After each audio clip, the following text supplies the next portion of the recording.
Good evening and welcome to the second video about making a cyberpunk short film from the proverbial ground up. Unlike yourself, I'm Augustin Sjöberg, and tonight we're going to go through the influences that are going to help build a cyberpunk city from the ground up. Genesis. There was a time before I started to love early 90s computer-looking man-made city hellscapes. That time was 1999, and I was too busy filling diapers in the countryside in order to properly immerse myself in urban, futuristic slum areas. Then one Christmas, my parents got me Lego Technic Cybermaster. The Lego came with a piece of software that let you control your creations remotely from the comfort of your family Windows 98. This view over Technic City served as a menu for the various in-game functions. To my childhood understanding of the world, that view proved explosive. It's still pretty powerful, I mean look at it. I had never seen a house so tall that you couldn't picture its basement. I had never seen roads belting out between skyscrapers the color of old vanilla. And some evenings I just sat there staring at the menu, thinking maybe somewhere in the world people actually lived like this. Time, like the Roman Catholic faith of Martin Scorsese, lapsed. I must have been 25 the first time I set eyes on Akira, the 1988 anime featuring the most awesome city ever drawn, Neo Tokyo. Neo is Latin for sci-fi. Me and my buddy Jack watched it in his student apartment at Sparta, a world contender for most brutal architecture dropped in the most postcard surroundings. I too had chosen this simple, horrible dwelling for my student period. There was something deeper, more primitive that had pulled me into the concrete bosom of that mega-ish building. And watching Akira that night, for the first time, I saw what it was. The beauty of big and ugly. Neo Tokyo is as big as it is beautiful as it is ugly. What I find so amazing about the place is not only its colors, its cables, its garbage, its adverts, its neon signs or holograms, its asphalt deserts, but the basic optical illusion of you think you are glimpsing the sky, but it's just another huge building. Like Spielberg teaches us in Close Encounter of the Third Kind and later on in Jurassic Park, everything extremely large is both wonderful and terrifying. And that lesson, spoken from the storm clouds of Akira, I took to heart. A cyberpunk city has got to be tall. Ghost in the Shell.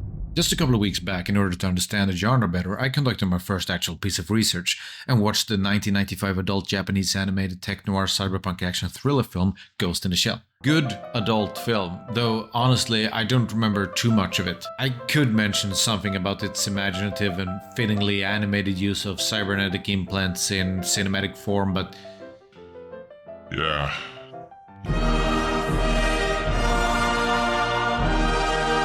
Metropolis. Fritz Lang's Metropolis is the second big film influence on this project. Released in 1927, 202 years ago, 100 years from now, its copyright expired in 2023, meaning it can be viewed in its entirety in the box I'm pretending to hold right here. To my knowledge, Metropolis was the first film to feature a city with mid-air traffic and buildings instead of skies, and it is still to this day one of the bravest defenders of that vision for our glorious future, especially its use of partial lighting, like the sun snaking its way into Grand Canyon, is an important lesson for our cyberpunk film.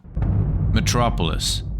Positioned way over on the other side of the century stands the animated drama Metropolis, released in the great film year of 2001. Whatever color they forgot to put into the colorized version of Fritz Lang's Metropolis, they jammed into this one. The film is beautiful and moving in a Dr. Strangelove kind of way. An interestingly common feature in depictions of cyberpunk cities are large, scary spaces located deep underground. Both Neo Tokyo in Akira and Metropolis by Lang have these. However, none of them seem quite as immense or detailed as the one in Metropolis from 2001. Here it's just another complete city. If I can figure out a way to create a cool underground city level for our short film, I will. I will try to do that, muchly. Blade Runner. And finally, we touch upon the great modern source, Blade Runner, by Sir Ridley Scott, set loose in 1982. Situated perfectly in the most cyberpunk decade in human history, Blade Runner shows us a nightmare vision of Los Angeles the year 2019. But what are the main teachings derived from Blade Runner's production design? Well, neon signs, big ad screens, and massive cables running down buildings, beautifully described by Sir Ridley Scott as buildings wearing their guts on the outside. The sense of everything and everyone being thrown together into the mix and just trying to make it work adds to the overwhelming sensation inherent in any decent megacity, which leads us to Cyberpunk 2077. My love for the cyberpunk aesthetic didn't really mutate into a giant mass of flesh before I started to play Cyberpunk 2077, released in disaster the year 2020 by CD Projekt Red. Like always, I arrived to the party 4 years late, playing it for the first time in 2024. But this time slowness worked to my advantage, because by 2024 most of the bugs and glitches that had plagued the gifts of gamers had been located by the studio and properly gone down in the street in front of women and children. I thoroughly enjoyed Cyberpunk 2077. As a piece of art, Cyberpunk 2077 is so hysterically packed with details, I don't even think it fits the definition of cyberpunk. It is the definition of cyberpunk. It is the definition of cyberpunk. And that's why I haven't even tried to define what I mean when I say cyberpunk. I simply don't have 80 hours. Second only to Akira, Cyberpunk 2077 is the single biggest influence on our film, especially in the human details, you know, clothes, weapons, crap like that. City of Darkness, Kowloon Walled City. Here it comes, guys, going off script here. City of Darkness by Greg Girard and Ian Yambot. I think that's City of Darkness Revisited. See what we got here. I'm gonna turn this now. This is a brave attempt at free speech. Free speech, which of course enjoys a bad rap these days because of...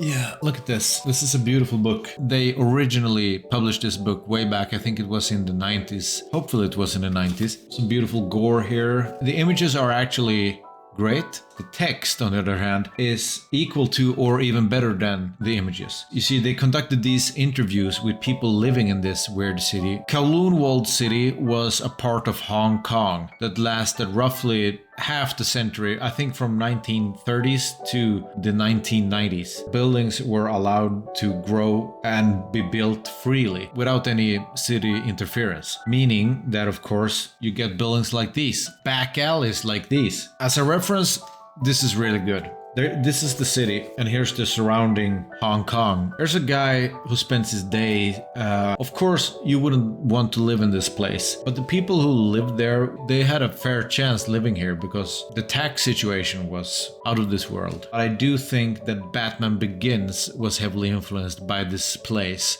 If you remember the part of the city of Gotham called the Narrows. There's a guy smoking a cigarette while making noodles. It says something about people living in cities close to the cyberpunk aesthetic, and it's a moving book. There was a story about a man who used to be a heroin addict until he found Christ, and normally that would be a joke in a sentence uttered by me, but this was among the most moving stories I've ever read in my life. I'm not affiliated with either Greg Girard or Ian Yambot or the church. Yeah, if you have the time and the money, treat yourself. I had a great summer reading this. I read like a story each day before going to work on making craft for a Netflix series.